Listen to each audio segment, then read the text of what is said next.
So kaarawan nga pala ng ano ko, ng may grandpa, may lolo. So ayun nga po yung handa namin ngayon para sa birthday niya, kasi kaarawan niya.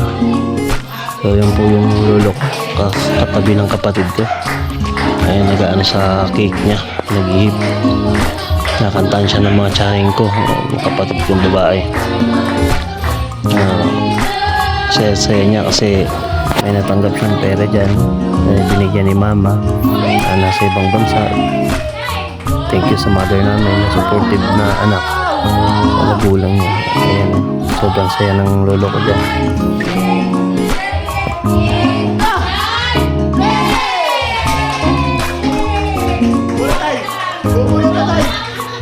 So ayun na nga guys, that's me. So ayun, iniita ko na nga tong lechon kasi ready na natin sa pagkainan kasi birthday ng lolo ko niyan. So ayun na, ko, sarap ng lechon na yan, malutong-lutong yan kasi bagong pa yan, bagong dating pa kasi mainit pa.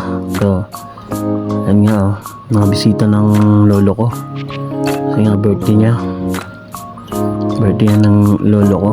Sarap ng lechon talaga pag mainit pa, kaya yan, nagre-ready na ako na hiwain ko na yan lahat para malatag ko dun sa kanila. Kaso naghahanap ako ng pwesto na kasi yung taparan namin napakaliit, kaya dun ako sa malaking taparan, kaya nilipat ko.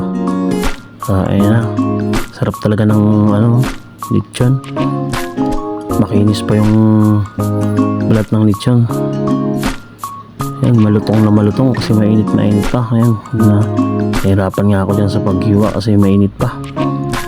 Nakaporma pa ako yan, tapos ako yung tagapaghiwa pala kasi nga wala namang ibang maghiwa, ako lang kasi ako yung kuya dyan. So yan, nag-slice na nga, sarap-sarap ng lechon, no? Mapula-pula pa yung lechon talaga kasi ready na yan para sa mga bisita. Sarap talaga ng lechon, malutong-lutong, balat, yan ako na yung hiwa-hiwa ko na yung balat na maliliit para mahati sa lahat.